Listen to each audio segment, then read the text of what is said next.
perkenalkan kami dari kelompok 7 yang beranggotakan saya sendiri Munawarah, lalu ada Haja Gita Rahmayani dan Muhammad Andika Yuswar. Jadi kami akan melakukan praktik bimbingan kelompok dengan metode sosiodrama. Nah, sebelum melakukan praktiknya, di sini kami akan menjelaskan terlebih dahulu apa itu metode sosiodrama, kemudian tujuannya dan teknik pelaksanaannya. Nah, metode sosiodrama adalah metode yang menggunakan peran atau skenario untuk membantu orang memahami dan mengatasi masalah sosial atau interpersonal. Nah, dalam sosiodrama ini, peserta berperan dalam situasi yang sudah dibuat atau ditentukan untuk merasakan dan memikirkan berbagai perspektif serta mencari solusi untuk masalah yang dihadapi. Sekian dari saya. Baik, Assalamualaikum warahmatullahi wabarakatuh. Nah, jadi pada kesempatan kali ini saya akan menjelaskan tentang tujuan dari sosiodrama itu sendiri. Jadi sosiodrama itu sendiri bertujuan untuk memahami dan membantu anggota kelompok untuk memecahkan masalah interpersonal mereka dengan cara menampilkan sebuah skenario atau drama-drama untuk memahami mereka tentang masalah interpersonal mereka. Di metode ini juga mungkin mengeksplorasi dan memahami dinamika dalam kelompok itu sendiri dan juga mengidentifikasi perasaan dan perilaku dari si anggota kelompok itu sendiri. Jadi juga bisa melatih mereka dalam sosial, dalam lingkungan yang ada di sekitar mereka yang aman dan struktur. Baik, di sini saya akan menjelaskan mengenai teknis atau tahapan-tahapan pada bimbingan kelompok dengan menggunakan teknik sosiodrama. Nah, pada tahap pembentukan atau pada tahap pembukaan, pada tahap ini konselor mengidentifikasi tujuan bimbingan dan menentukan kelompok sasaran. Peserta kelompok akan diperkenalkan satu sama lain dan aturan serta prosedur bimbingan akan disampaikan. Lalu selanjutnya tahap orientasi. Konselor memberikan penjelasan mengenai teknik sosiodrama serta topik yang akan didramakan. Tujuan dan manfaat sosiodrama disampaikan kepada peserta agar mereka memahami konteks dan tujuan dari kegiatan tersebut. Selanjutnya pemilihan topik atau masalah. Nah, di sini peserta kelompok bersama konselor memilih masalah atau konflik yang akan dipentaskan dalam bentuk drama. Biasanya topik yang diangkat merupakan isu sosial atau masalah umum yang terjadi dalam kehidupan sehari-hari. Nah, selanjutnya pembagian peran. Setelah topik dipilih, peran-peran dalam sosiodrama dibagikan kepada para peserta. Peserta kelompok ditugaskan untuk memainkan peran tertentu yang sesuai dengan topik masalah yang telah dipilih. Nah, selanjutnya tahap pelaksanaan sosiodrama. Peserta memainkan peran yang telah dibagikan dalam bentuk drama singkat. Mereka berakting sesuai dengan karakter yang mereka perankan untuk menggambarkan masalah yang diangkat. Nah, selanjutnya diskusi dan analisis. Setelah pelaksanaan sosiodrama, konselor memimpin diskusi mengenai adegan yang telah dipentaskan. Peserta diajak untuk menganalisis peran, perilaku, dan konflik yang terjadi selama sosiodrama. Diskusi ini bertujuan untuk mencari solusi atau alternatif penyelesaian masalah yang diangkat. Nah, selanjutnya refleksi dan evaluasi. Pada tahap ini, peserta merefleksikan pengalaman mereka selama proses sosiodrama. Mereka membahas apa yang mereka pelajari dan bagaimana sosiodrama membantu mereka memahami permasalahan sosial atau psikologis tertentu. Konselor juga memberikan umpan balik dan melakukan evaluasi terhadap proses bimbingan. Nah, pada tahap penutupan, di sini konselor menutup sesi dengan memberikan rangkuman mengenai proses dan hasil dari bimbingan kelompok. Selain itu, diberikan motivasi kepada peserta untuk menerapkan hasil pembelajaran dalam kehidupan sehari-hari. Dengan melalui tahapan ini, sosiodrama dapat menjadi teknik yang efektif dalam membantu peserta mengembangkan wawasan, keterampilan sosial, dan pemahaman yang lebih mendalam tentang masalah yang dihadapi. Assalamualaikum warahmatullahi wabarakatuh. warahmatullahi wabarakatuh. Gimana kabarnya pagi hari ini anak-anak? Alhamdulillah baik, Bu. Alhamdulillah baik semuanya ya. Jadi sebelum kesini tadi dari mana gitu? Dari kelas mana gitu? Dari kantin, Bu. Dari kantin. Dari kelas ini. Tadi kasih tim. Jadi sebelumnya Ibu ucapkan terima kasih karena udah mau berhadir di kelas hari ini ya.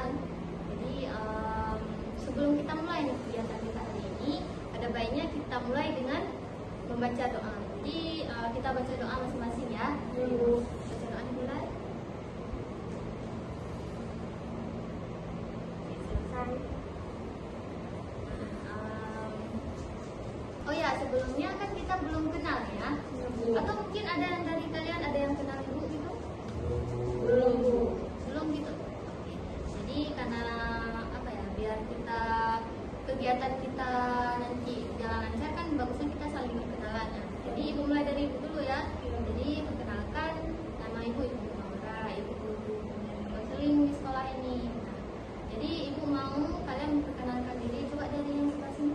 Baik, Bu. Perkenalkan, nama saya Fitri Rahmiani, saya dari kelas 10. Kelas 10. Nama saya Fitin Farhanjuga, datang dari Fitin, satu kelas sama Fitin. Oh, satu kelas lagi. Ini. Nama saya Muhammad Iswar, saya satu kelas sama orang. Oh, jadi bertiga nih satu kelas. Iya, Bu. Oke, oke. Jadi sekalian ada datang ke sini ya. Iya, Bu.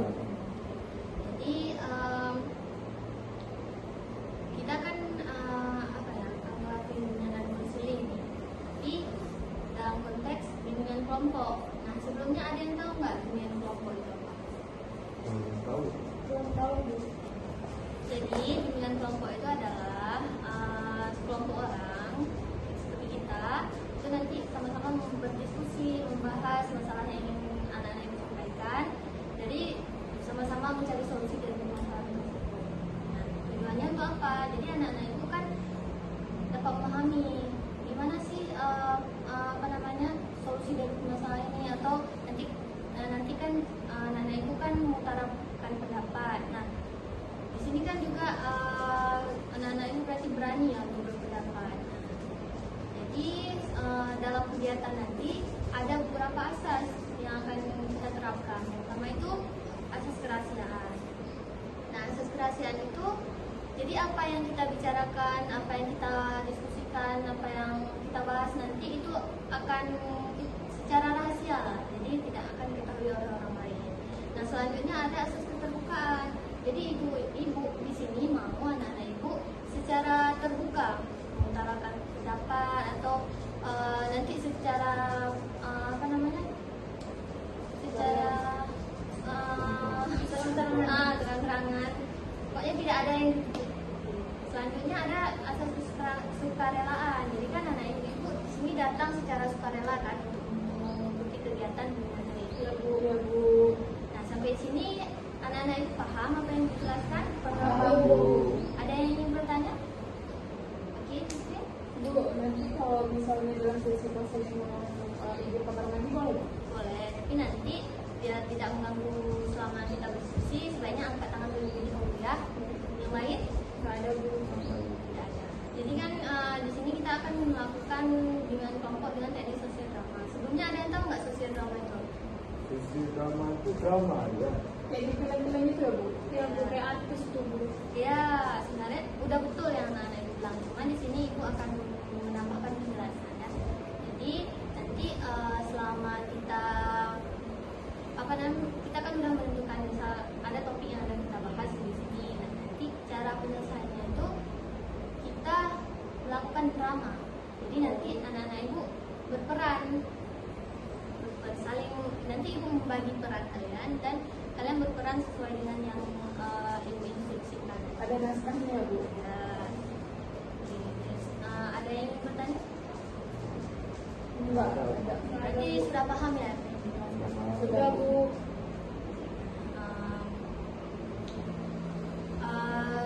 Jadi gimana? Sudah siap kita untuk mulai kegiatan hari ini? Sudah, Bu.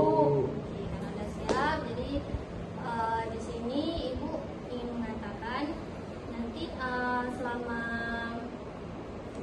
selama sesi kita bermain drama, ibu harap anak-anak ibu secara serius ya melakukan kegiatan kita ya.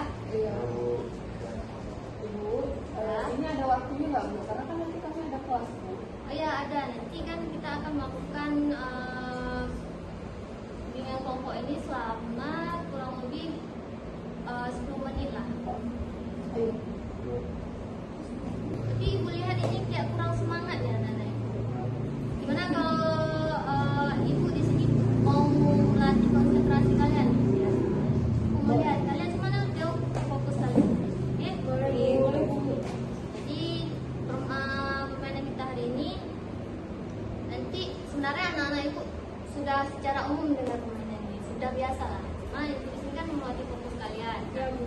Nanti ibu instruksikan, ibu anak-anak ibu mengikuti apa yang ibu instruksikan. Jadi ibu bilang mata misal gitu. Oh, Tapi jadi- ibu tunjuk di lain. Oh, jadi kami mengikuti instruksi bukan petunjuk ya Bu ya? Ya. Jadi misalkan ibu bilang mata, tapi ibu tunjuk di lain. Misal mulut. Tapi anak-anak ibu harus tunjuk yang benar gitu. Itu berarti anak-anak ibu fokus. Oke, oke Bu, paham. Jadi kita mulai ya. Iya Bu. 1, 2, 3. Dahi.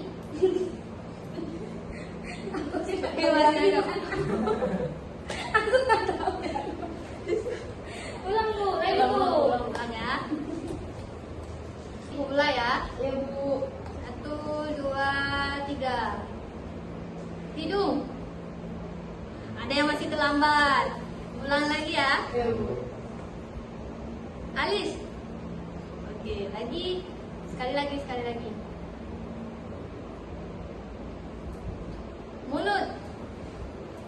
Berarti udah fokus nih ya. Udah Bu. Oke, cukup sampai di sini ya. Kita mulai ya. Jadi topik yang kita bahas hari ini adalah tentang miskomunikasi atau kesalahpahaman dalam berkomunikasi. Jadi nanti anak-anak ibu akan berperan sebagai ada yang siswa 1, siswa 2, dan siswa 3. Nah, ketiga siswa ini sedang mengalami permasalahan dalam mengerjakan tugas kelompok. Jadi nanti ada satu orang yang menginstruksikan sebenarnya dia sudah benar dalam menjelaskan tugas kelompok yang dia bilang. Ya, ada satu lagi siswa yang merasa dia merasa dia benar, padahal sebenarnya apa yang dia dengar itu ada miskomunikasi di situ, kesalahpahaman. Nah, jadi kedua siswa ini berkonfrontasi. Sampai sini paham? Paham Bu. Nah, nanti ada satu peran siswa yang menengahi. Nah, selanjutnya kejadiannya ini di kelas, ya kan? Situasi terjadinya konfrontasi ini di kelas. Selanjutnya nanti untuk biar sama-sama mengetahui permasalahan, ketiga siswa ini, siswa 1, siswa 2, siswa 3 datang menjumpai guru mata pelajaran yang memberikan tugasnya untuk mengetahui lebih lanjut apa sih sebenarnya yang salah di sini, ya kan? Nah, sampai sini paham nggak? Paham Bu. Oke.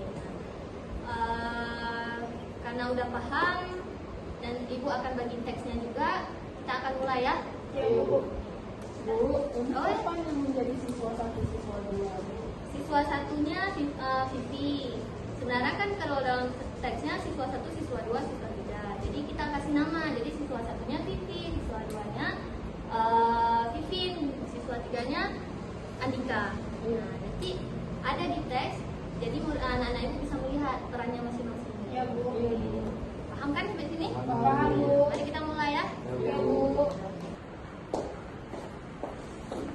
Andika, Ya, kenapa kamu nggak ngerjain tugas? Kan dari kemarin aku udah suruh kamu kerjain tugas. aku nggak tahu apa yang kamu suruh kamu kasih instruksi aja nggak jelas kok. Jelas kamu aja nggak mau ngerjain. Apa ini? Tenang dulu. Kenapa berantem kalian? Dia nggak mau ngerjain tugas, padahal aku udah suruh dia kerjain tugas. Dia bilangnya nggak jelas instruksinya. Ya udah aku buat terus. Ini tugas apa sebenarnya kalian berantem? Tugas kelompok. Iya, dia nggak mau ngerjain nih. Ayo kita depan ibu dulu. Apa yang salah ya? Yuk. Assalamualaikum Bu. Waalaikumsalam. Ada apa ini, Kakak? Bu, ini Bu, kami mau minta kejelasan orang nih Bu, berantem di kelas masalah tugas Bu. Tadi saya berdebat sama si Vivi di minta tugas. tentang tugas ini yang itu kan nggak jelas instruksinya, jadi saya nggak mengerjakannya Bu. Gitu. Tapi saya merasa saya udah ngejelasin dengan benar Bu, tapi dia aja nggak ngerjain. Betul tidak? Yang ini? Saya kan itu tadi suruh yang B, saya kerjakan yang B Bu. Itu udah bilang tadi kerjanya yang A, pada yang B. Itu nggak jelas Bu, miskomunikasi Bu. Tapi dia ini berdebat sama saya. Enggak Bu, dari awal tuh saya udah bilang kan Bu, saya kerjain yang B, Andika kerjain yang A, tapi dia kerjainnya yang B Bu. Jadi kan nggak jelas, nggak siap tugasnya. Oke. Jadi di sini berarti ada salah paham ya dalam buat tugas berarti kan? Ya, Bu. Jadi biar selesai nih masalahnya, itu mau dulu tanya satu-satu nih. Sebenarnya salahnya di mana, ya kan? Jadi coba mesti jelasin. Tapi kan udah bilang tadi kalau jadi udah instruksi ini, tapi si Andika merasa dia udah buat, tapi menurut Vivi itu salah. Iya Bu. Salah. Jadi karena sebenarnya ini kan bukan hal yang bagus ya. Karena kan jadinya tugas kelompok kalian terkendala nih kan?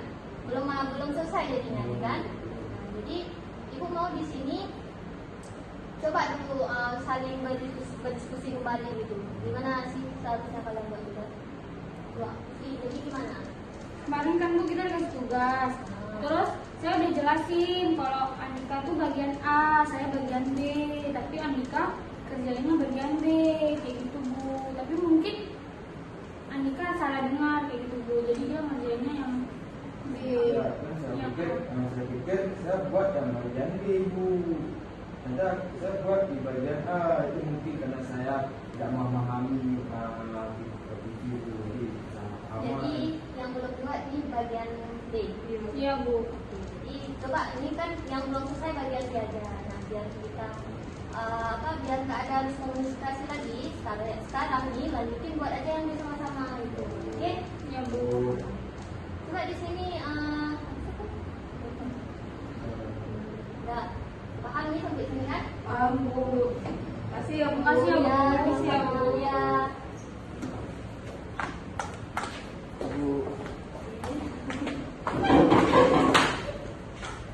Tepuk tangan dulu, kita udah sama-sama berperan nih. Jadi apa yang anak-anak ibu rasakan setelah masing-masing mendapatkan peran dan peran seperti drama gitu? Coba satu-satu ibu mau dengar dari Vivi, coba gimana? Apa yang dirasakan? Senang Bu, terus karena drama ini lebih tahu gitu Bu, kalau apa-apa tuh kita harus komunikasikan dulu dengan teman, apalagi kerja kelompok kita harus komunikasikan yang benar agar tidak ada miskomunikasi antara kita dengan teman lain, agar tugasnya terjalankan dengan itu. Oke, bagus sekali. Jadi Vivi gimana? Untuk CCTV skenario-nya kan tadi kurang jelas pengennya Bu. Jadi kalau besok-besok kalau dunia nyata kalau mau nyampein tugas tuh mau jelas. Terus ya Andika kalau nggak paham minta lagi, jangan miskomunikasi kayak gini Bu. Jadinya kan susah bawa berantem di kelas Bu. Menurut saya bukan dari sisi drama tadi saya sudah paham tentang komunikasi, pentingnya komunikasi, karena dengan komunikasi kita akan membuat tugas kita cepat selesai gitu. Jadi kalau nggak ada komunikasi jadi tugasnya agak terlambat gitu kan, jadi tugasnya ambil belum siap gitu. Nah, jadi bagus sekali semua pendapat yang anak-anak yang utarakan sudah benar sekali ya kan. Nah, jadi ibu mau ulangi lagi sedikit. Jadi kan selama kita berperan bersama nih, ada nih permasalahan yang tadi miskomunikasi ya kan. Jadi anak-anak ibu sudah berperan dengan perannya masing-masing yang telah dibagikan. Jadi udah tahu nih gimana sih sebenarnya cara menyelesaikan miskomunikasi itu ya kan? Apa yang harus dilakukan gitu kan? Nah,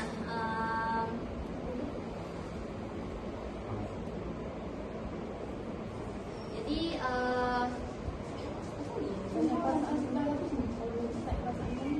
udah tanya perasaan kita kan ingin perasaan dalam diri sama ya cuma segitu aja, tanya-tanya kesimpulan. Kesimpulan aku tanya ya kesimpulan kalian. kamu yang nyimpulin. Ya, tanya dulu aku soal kesimpulan akhirnya kan. Nah, ibu mau nih dari anak-anak ibu coba selama kegiatan kita hari ini apa yang anak-anak Ibu dapatkan, apa anak-anak Ibu paham. Jadi Ibu mau coba mulai dari Andika? Kesimpulan hari ini adalah komunikasi itu sangat penting. Walaupun kita sudah bilang untuk orang yang tugas ini pasti orang itu nanti pemikirannya beda gitu. Makanya kita harus konfirmasi lagi atau menanyakan lagi untuk orangnya agar komunikasinya bagus supaya tugasnya cepat selesai. Oke, bagus sekali. Nah, jadi seperti yang Andika bilang tadi bahwa kan selama kita kegiatan hari ini itu masalah miskomunikasi kan. Jadi kita udah berperan masalah miskomunikasi ini sebenarnya masalah yang sepele tapi berakhir parah kalau tidak diselesaikan terus ya kan. Jadi tadi juga kita anak-anak yang sudah tahu bagaimana langkah-langkah untuk menyelesaikan masalah dari miskomunikasi ini. Sampai sini ada anak yang ingin bertanya? Tidak, Bu. Tidak ada. Jadi karena anak-anak yang tidak ada yang bertanya lagi, berarti sudah paham sampai sini semua ya? Tidak, Bu. Jadi karena sudah paham, sesi konseling bimbingan kelompok kita hari ini Ibu cukupkan sampai di sini. Jadi